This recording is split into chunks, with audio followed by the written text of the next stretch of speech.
You know, one of the questions that I get asked a lot is, Nick, is there any way to target actual buyers with my targeting on Facebook ads? Because look, I don't want to just target anybody. I want to target people who are buyers, who have proven to pay for something in the past and will most likely pay for my thing. Well, the short answer is yes. And in this episode of Netting Up, 2-minute tip and trick addiction, I'm going to show you exactly how to do just that.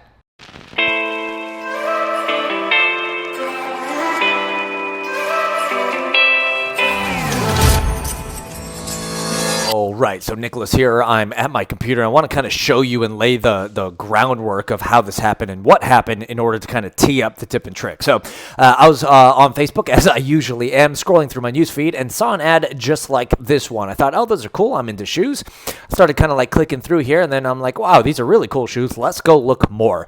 So I ended up clicking on the Shop Now button. Of course, that's an important point that I'm going to bring up a little bit later, but I ended up clicking on the Shop Now button, which then took me over to the website, and I was scrolling through and I'm like, wow, these are like really nice kicks. And so I kind of like looked through here, perused here. I said, man, I like these ones, Volt Camo. I like them. And I literally saw the price. I'm like, okay, that's cool. In fact, I paid a little more than this. I don't know. I guess the price went down. Picked my size, hit add to cart, and I was off to the races. And literally, no, not 2 pairs, 1 pair. Literally within like, I don't know, 4 to 5 minutes of scrolling through my newsfeed, seeing an ad, and then clicking over to the website, seeing the pair that I liked, adding to cart. Literally within 4 to 5 minutes, I went from being a cold prospect to someone clicked a Shop Now button and then spent $400+ on a pair of kicks that ended up coming in the mail. And by the way, I love these. These are super nice. Wore them a few times and got some great comments on them. In fact, I think this would be a great time to cue up the shoe B-roll. So let's do that right now.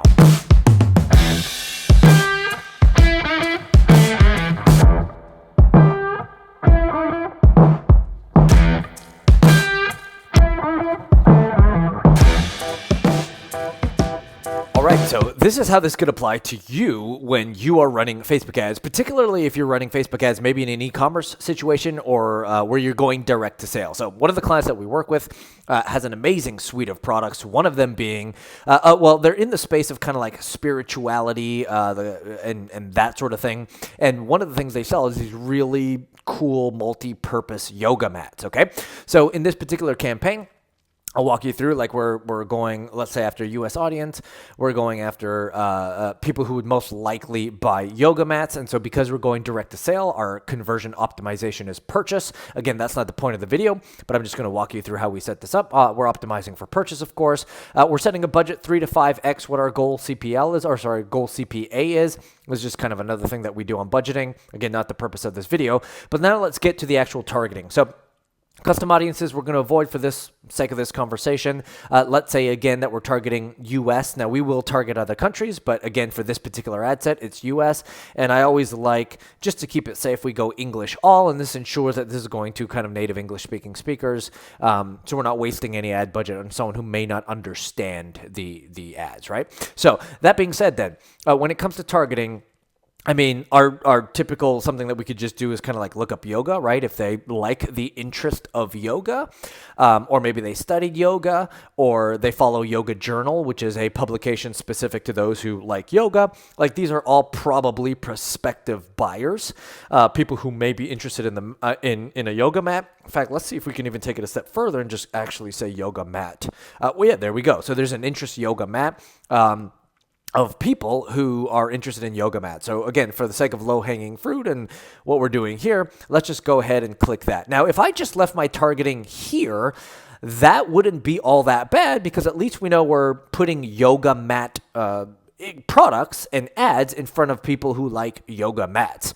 Again, pretty low-hanging fruit. We have 190 million person potential reach on that, but let's take this a step further, because again, I'm always asked the question, how can we target buyers? And the short answer is you can't necessarily specifically target buyers of a yoga mat per se, but here's where we take it a step further. So when you're doing your detailed targeting, you have the option to exclude people. And of course, you want to exclude, let's say, your fans or customers, because you don't want to waste any ad spend showing something to someone who has already gotten that thing. But here's another option, and that's narrowing the audience. And here's where you could layer audiences on top of your initial interest. In this case, it's going to make the audience smaller, but one of the behaviors that a lot of people don't actually focus on is something called engaged, shoppers. There it is. Now watch, if I go under engaged shoppers, this is a behavior that Facebook is tracking of people who have clicked the call to action button, shop now, in the past week. So remember, I showed you that example where I was scrolling through newsfeed, I saw an ad, I clicked shop now, and then I went ahead and I bought the very thing that I was shopping for. In this case, Facebook has a database of everybody who's clicked a shop now call to action button. And this is a behavior that we can layer on top of a general interest. So now we've gone from 190 million potential reach to 65 million, which is still quite large in my opinion. I think that's fine.